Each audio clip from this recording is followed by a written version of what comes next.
Ng'abasawo baakatandika akeedimo kaabwe akakunukiriza mu ssabbiiti namba olunaku olwaleero Palamenti evuddeyo n'eyingira mu nsonga zaabwe bwe basisinkanye abakungu okuva mu minisitule y'ebyobulamu abakulembeddwa mu minisita yennyini YEWOZEZZAAKO. Bano mu kakiiko k'ebyobulamu bavuddeyo ne bategeeza Palamenti nga bwe batalina bwe basobola kujja nsimbi zisobola kusasula abasawo Okwekalakaasa olw'ensonga nti ne minisitule y'ebyensimbi evaayo n'ebategeeza entakira nga bwe watali nsimbi era nti emisaala gy'abakozi si nsonga nkulu eziteekeddwa okuba nga ziteekebwako omulaka. Minisita YEWOZEZZAAKO era avuddeyo n'atangaaza ne ku nsonga z'abayizi abasoma obusawo z'ategeezezza nti abamu ba mpewo era ng'ensimbi zaabwe zaakubeera nga zisasulibwa mu bbanga eritali lya wabula ku nsonga y'akeedimo k'abasawo avuddeyo n'akkiriziganya n'ababaka nga kino ekikozesezza ennyo ebyobulamu mu ggwanga. Ensonga y'omusaala gwabwe avuddeyo n'ategeeza nga bwe batalina kyakukola wabula okulinda akakiiko akaateekebwawo okwetegereza emisaala gy'abakozi ba gavumenti bonna era nga makkati g'omwezi guno kasuubirwa okuvaayo n'ekyenkomeredde ku ngeri abasawo gye bateekeddwa okuba nga basasulirwamu n'abakozi abalala. Public Service said their report is coming out 17th of September. So let us wait for their report. And as I said earlier on, November. As I said earlier on, I hope the report will come to Parliament and you have opportunity to look at it. And then from there, because the good thing is that we are in the budgeting season, you can have an engagement with finance. There must be a way forward on public service. Wabula mu kakiiko ke kamu kano wabaluseewo obutakwatagana ku nsonga z'abasawo ezitali zimu wakati wa minisita YEWOZEZZAAKO awamu ne ssentebe w'akakiiko.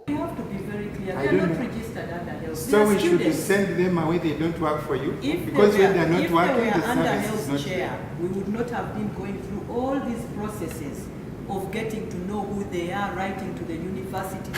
The universities are under education. We have to accept that things have to be done. So the interns are under who? The interns are in training.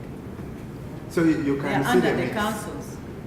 So you can yes, see them. You see, I think, Honourable Minister. We have to say the truth. Where do the people belong? Honourable Minister, if you take away senior house officers from the Black Hospital, will it function normally?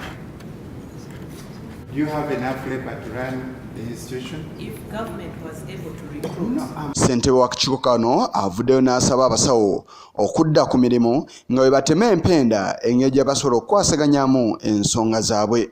Tulinzeeko ewiiki emu oba bbiri public service etuwe report naye ku lw'abasawo bonna ng'ogasseeko n'aba midwife waliwo petition eyaleetebwa ng'esaba kye bayita duty facilitating allowance n'eyo report tugirinza okuva mu public service tubakakasa nti tujja kubaddira kwezi ensonga n'olwekyo tubasaba era tukkiriziganyizza ne gavumenti nti tubasaba baddeyo era nga ffe palamenti omulamwa gwaffe omwaka guno twali twakisalawo dda twe kutereeza embeera z'abasawo so tubasaba baddeyo ku mulimu ensonga zino tugenda zikwasaganya era bajja kuba baziwulira kuva palamenti lweneddamu okutuuka lwe tulituuka nga bali bumu nga embeera yaabwe ekyusiddwamu. Omukulembeze w'eggwanga asuubirwa okusisinkana abasawo bano awamu n'ebitongole ebirala ssabbiiti ejja ensonga zaabwe zibeere nga zimulungulwa.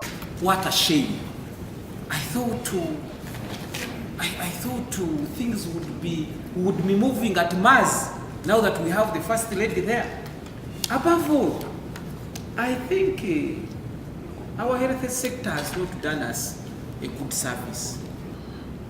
I think to me what has hiked this or what has even caused this strike now, it is not all that about what they were told the budget of this year, but when other stakeholders see, of course, Parliament getting the 29 million, and that's their talk out there, that how come the MPs are given 29 million and we are out here suffering and waiting. So I think there are some lessons that we have to learn as MPs, but also as government. Isa Chigongo, Kurwa Channel 44 Oreguro.